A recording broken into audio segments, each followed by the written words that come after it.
اللہ کے سوا کسی اور کی اطاعت جس سے اللہ کی معصیت لازم آتی ہو، شرک۔ لا طاعت لمخلوق فی معصیت الخالق، مخلوق میں سے کسی کی اطاعت نہیں ہوگی یہ اس معاملے میں جس میں خالق کی معصیت لازم آ رہی ہے۔ ہاں، خالق کے احکام کے اندر اندر والدین کا حکم بھی مانو، اطاعت کرو، اساتذہ کا حکم مانو، کسی اور کو اپنا لیڈر مانا ہے اس کا حکم مانو، لیکن ناٹ بیونڈ وہ جو سرکل ہے کتاب و سنت کا، اس سے باہر نہیں۔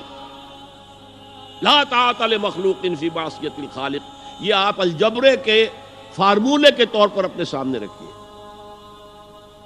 اب اسے اپلائی کیجئے، جیسے فارمولوں کے ذریعے سے پھر بڑے بڑے وہ سم جو ہے وہ حل کیے جاتے تھے سوالات۔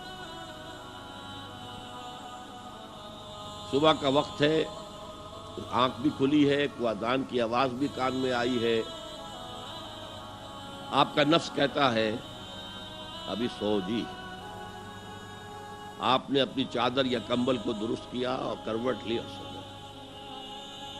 یہ کیا ہے؟ آپ نے کس کا حکم پیچھے پھینکا اور کس کا حکم مانا؟ اللہ کے حکم کو پیچھے پھینک دیا، نفس کے حکم کو آگے رکھ۔ یہ شرک، اس شرک کو جاننے والے بہت کم ہیں۔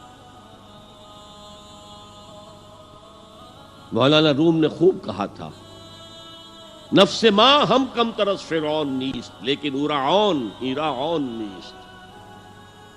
میرا نفس بھی فرعون سے کم نہیں ہے۔ فرعون نے کہا تھا نا الیس لی ملک مصر وہذہ الانہار تجری من تحتی، کیا اس ملک مصر کی حکومت میری نہیں ہے؟ اور سارا جو یہ آپ پاشی کا نظام ہے، انہار کا نظام ہے، وہ میرے کنٹرول میں نہیں ہے؟ جس کا چاہوں موگا کھلا رکھوں، جس کا چاہوں بند کر دوں۔ یہ تھا خدائی کا دعویٰ، انا ربکم الاعلی۔ تو مولانا روم کہتے ہیں میرا نفس بھی اس سے کمتر نہیں ہے۔ وہ کہتا یہ جسم میرا ہے، اس پر میرا حکم چلے گا، میں نہیں جانتا کون اللہ کون رسول، کیا حرام کیا حلال۔ تو فرعون سے کم تو نہیں ہے میرا نفس، لیکن اورعون اس کی بہت مدد تھی، فوج تھی، لاؤ لشکر تھا، تو اس نے زبان سے بھی کہہ دیا کھل کر انا ربکم الاعلی۔ میں مسکین ہوں، غریب ہوں، میرے پاس کوئی طاقت نہیں ہے، میں زبان سے تو کچھ نہیں کہہ سکتا، اندر سے میرا نفس یہی کہتا۔ یہ نفس کی حکومت قرآن کہتا ہے، میں حیران ہوتا ہوں، دو جگہ یہ مضمون آیا ہے، ارأیت من اتخذ الہہ ہواہ افانت تکون علیہ وکیلا۔ اے نبی تم نے دیکھا اس شخص کو، اس کے حال پر غور کیا جس نے اپنی خواہش نفس کو اپنا الہ بنا لیا ہے۔ اللہ اکبر، الہ، لا الہ الا اللہ، کلمہ توحید کا مرکزی لفظ یہاں آ رہا ہے، من اتخذ الہہ ہواہ، جس نے اپنی خواہش نفس کو اپنا معبود بنا لیا، الہ بنا لیا۔ افانت تکون علیہ وکیلا، کیا آپ ایسے شخص کی کوئی ذمہ داری لے سکتے ہیں؟ سود حرام ہوا کرے جی، حرام ورام، ہمارا دھندا جو ہے وہ آگے بڑھ نہیں سکتا۔ تو اللہ کے حکم کو پیچھے ڈالا، نفس کے تقاضے کو آگے رکھا۔ کون معبود ہے آپ کا؟ نام عبداللہ رکھیے، نام عبد الرحمن رکھیے، ہے عبد النفس، نفس کے بندے، نفس کے غلام۔ یہ میں نے یوں سمجھئے کہ جیسے میں نے ہجرت اور جہاد کی ڈیفینیشنز کی تھی۔ ہجرت کا بیس کیا ہے؟ پوچھا گیا ایو الہجرت افضل یا رسول اللہ، اے اللہ کے رسول بتائیے سب سے اعلیٰ ہجرت کون سی ہے، افضل؟ فرمایا ان تہجر ما کرہ ربک، ہر اس چیز کو چھوڑ دو جو تمہارے رب کو پسند نہیں۔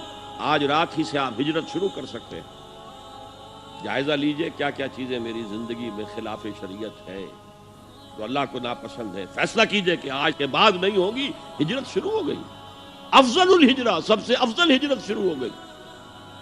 لیکن ٹاپ پر لے جائیے تو یہ ہجرت جب اللہ کے دین کو قائم کرنے کی جدوجہد اس مرحلے پر آ جائے کہ اب باطل کے ساتھ ٹکراؤ ہے